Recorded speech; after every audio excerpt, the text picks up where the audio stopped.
Good morning, everybody, and welcome back to my channel. And this week, we're going to talk about something really, really special and really difficult to hear. And it's been the Texas Hill Country has been flooding this week. It started earlier in the week, and now we're here at the end of the week, and we've got some pretty staggering numbers. But we also have a conversation to talk about the Texas Hill Country flooded, and what does that mean if you're moving here to the Texas Hill Country?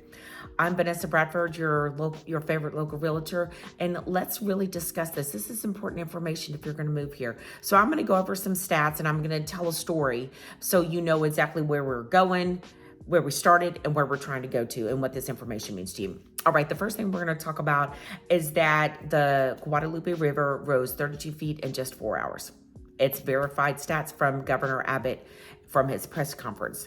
The Nueces River near Uvalde set a new record this week, releasing water at twice the rate of Niagara Falls at one point. So that's really important. So what happened is that we got the water, it went to the Texas Hill Country, and it sat there and it did what it's supposed to do. Now, why did it flood? Now that's going to be something important that we're going to talk about. Over in Uvalde, it got 12 to 17 inches of rainfall in 2 days. And that's over in northeast Kinney, northwest of Medina County. Now, this means that Medina Lake is going to end up with a lot of water.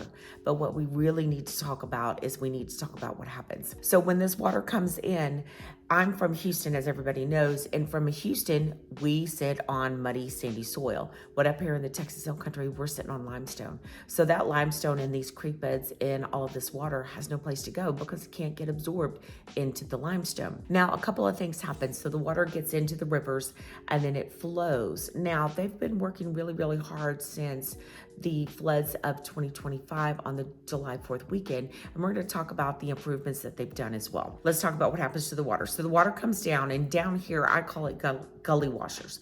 The water comes down and it falls into the riverbeds, and then it all flows down. So most of the time, our water comes from the west. The rainstorms come from the west, and then they flow all the way down.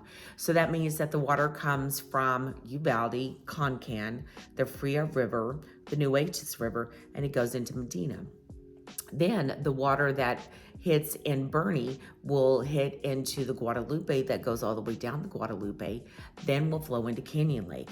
Well, these creeks will rise extremely quickly. They can rise in less than an hour. It can go from nothing to something really quickly. So these are things that the governor has made vast improvements in the last year. So we're going to discuss those things.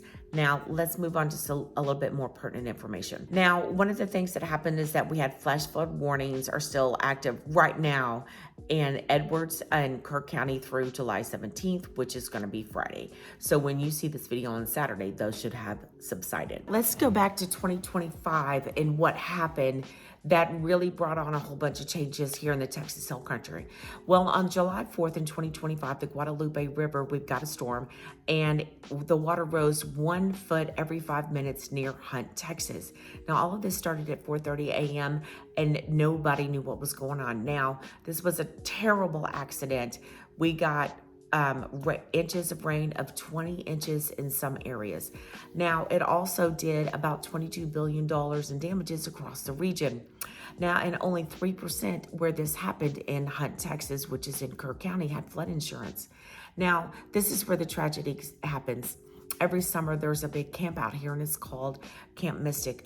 We had 25 campers, 2 counselors, and they passed away from this flood. And that's because we didn't have a proper flood system. Now, everybody had known for many, many years that if a flash flood comes, that this could happen. Well, they weren't prepared for it.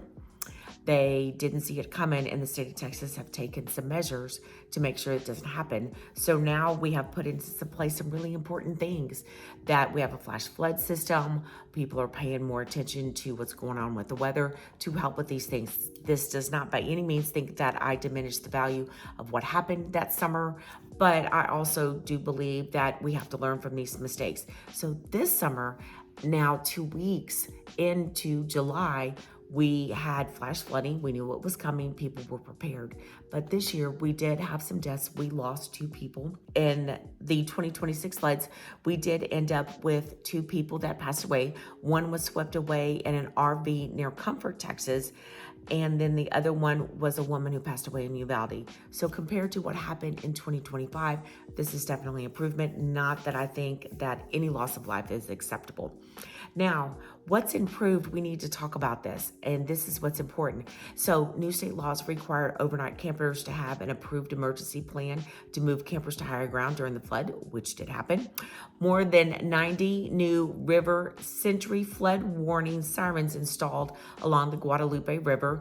The governor of Texas did confirm that all of them went off appropriately, except for one that went off 5 minutes late, but still vast improvement of what we had. Then we also got $4 million in grants for real-time flood prediction systems, and that's really great. That's going to be going over on UT Arlington and the Rice University to help us with improvements on that. Now, we also have a system designated to give the community 1 to 3 hours of lead time before the sirens even need to be activated. I will also say, because I do live here, I do pay attention to the weather, but what's important to me is that our local community gathered together. They were quick, they responded, and they alerted the community in a large way to where we were more prepared than we've ever been prepared. So that's really great.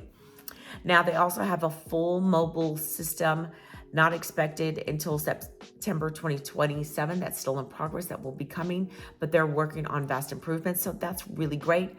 And the sirens went off on time this week. So we're going to be grateful for that. Here in New Braunfels, we do have the Texas Department of Water Rescue is located here in our town, and it's super great. And they were activated early on. And so they were ready to respond should we have needed them. So what does all of this mean for you moving to the Texas Hill Country?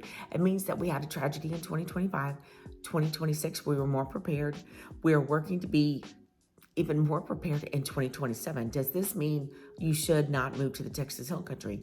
Actually, it means that you should move to the Texas Hill Country because there's nothing to be scared of. We are using the information from these tragedies and making strides. But I'm also going to teach you something really, really special today. We're going to show you what I do to know where we should live. What does FEMA say? What do these maps look like? And how to use these 3D maps to make sure the places that you are choosing to live are safe and that they're very viable places for you to be.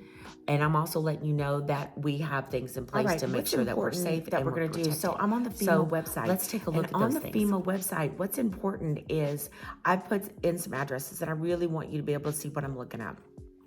So I go right here to msc.fema.gov. I put in an address.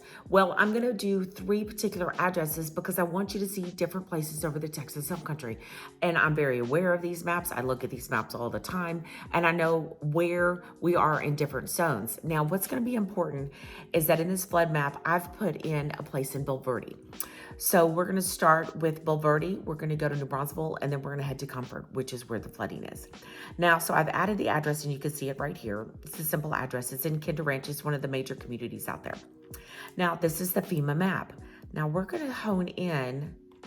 So I want you to see City of Bulverde, all of this right here. You see all of this. Now, if I go in a little closer, you see this shading right here. This is the Comal County unincorporated areas right here in the blue. All of this is perfectly fine. This is where water has a tendency to accumulate, so we're aware of it, right? Now, if we go over here, Kinder Ranch is way over here. This is higher up on the ground. So this is important to know that this might flood, but this isn't going to flood, and it's far enough away that it shouldn't flood. So these are FEMA maps. Now this is Kinder Ranch, which is a master plan community over here. Perfectly safe, we're good. So if we're looking in this area, I already know that over here would be an area that we wouldn't necessarily come to because number one, FEMA's not gonna let you build there. Neither is any of the permits you're gonna get. So we would come over here, which is quite far away, and this is where we would be. And these over here actually are dry creek beds 99% of the time. And now there's water in them right now, but not enough to come over here and hurt any of the homes that are over here in Bulverde. Now, we're gonna go to another address. Now this is gonna be important. Now, this is the address. It's 2290 Oak Run. This is in New Braunfels, Texas, 78132. Now, this is gonna be important for you guys to know. Now, all of this here is the city of New Braunfels. This right here is the part of the loop. This is the loop here for 337, okay? This is it right here. Now, over here is the master plan community of Barramundi. Now, as you can see right here, all of this is perfectly safe. Now, we're going to talk about two of the zones. Now, we have a couple of zones, and I want to make sure that we discuss this completely. Now, the blue shaded zone is called Zone AE, right here, this right here. Now, this is all around the Guadalupe, right? Now, this was what they would call high risk, and this is where you would need flood insurance. Now, this right here, this is where the danger zone is. This is where it's not as dangerous, but this is the danger zone. Number one, we wouldn't buy here. Number one, we wouldn't buy here either. Now, over here, this is Zone A. Now, this is safe. So this is where we would want to be. We would want to be in the normal colored areas. We don't want to be in this, and we don't want to be in this. Now, important information right here. This is what I want you guys to know. Well, you're going to say, Vanessa, that's really, really close. We can't build there. It's too close to a flood zone. Well, actually, it's 7.7 miles away. And because all of it is built, we're higher, and this is down in a canyon, so we're safe. Because it's 7.7 miles away, we're perfectly safe. It is in, I wanna make sure I say this right, an elevated rolling terrain. Water comes off this lane and goes down in there, and that's where it drains. It's down in a canyon, which is why we have Canyon Lake, which is why all of the rivers flow through these canyons. So you'd be perfectly safe. So that's what's really important. Now, the other river that we're really close to is the Comal. And the Comal is a natural spring. So water goes in there and it will flow down to what they've already done. It'll flow down into Lake Dunlap, and then it'll flow down into Lake McQueenie, and it'll go off into Seguin. So we are really in a very fortunate position that we have a lot of places for this water to go, and we're going to be pretty safe. So all of that is really great. And this is over New Braunfels, Texas. So that's really, really good. But remember, I know where all of this is, the gray and the red, and these aren't places that we would want to live or places that we would build.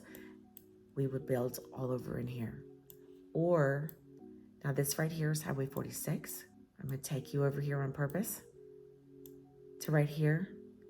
This is the Vintage Oak subdivision, which is a 1 acre subdivision. And we would live over in here. These are things that I know. These are things that I do to make you safe. Now, let's go to our third place.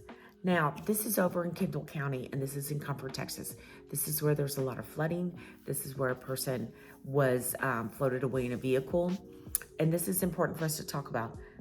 All of this right here, this whole city is in a flood zone, all of this. And these are not areas we would live. These are not areas that I would say we need to build a home. I would say, okay, if you want to buy this property, you need to be aware of this. And this is the history of what happens here in the area. But this would not be what I would call a smart decision. I show you the FEMA maps because I want you to understand that living in the Texas Hill Country is a wonderful place to live. It's extremely safe, but also you've got to know the terrain. And this is another tool in my tool belt to make sure that you guys are safe, that we know where to live, that we can enjoy the hills, we can enjoy the animals, we can enjoy everything that the lifestyle in the Texas Hill Country has to offer you, but we're going to use these tools to keep you safe. So all of these things are important. The things that the Texas government has done in the last little bit to make us even safer is great. The media has been wonderful in making sure we know the levels of the water, the road closures, where to be, and when it's going to happen. Because when these weather events happen in Concan and Uvalde, the water will flow down the Guadalupe, go into Lake Medina. It'll continue on down through Guadalupe County, Guadalupe State Park. It'll go down into Bulverde, and then into Bulverde, it'll go down into Canyon Lake, and we need to be aware of these waters. So everybody, I hope this information has been helpful. I hope it makes you understand that it's still completely safe to live here. We just have to choose where to live, and we have to be aware of, where not to live in a flood zone. All right, everybody. I hope to see you around town. If you have any questions, send me these questions. I'm happy to answer them. I hope that this information has been helpful. Please don't forget to turn on the like and subscribe and those notifications so you are aware of all the things that's happening in the Texas Hill Country, good, bad, and different, how we live here, and all the things. All right, everybody. Talk to you soon.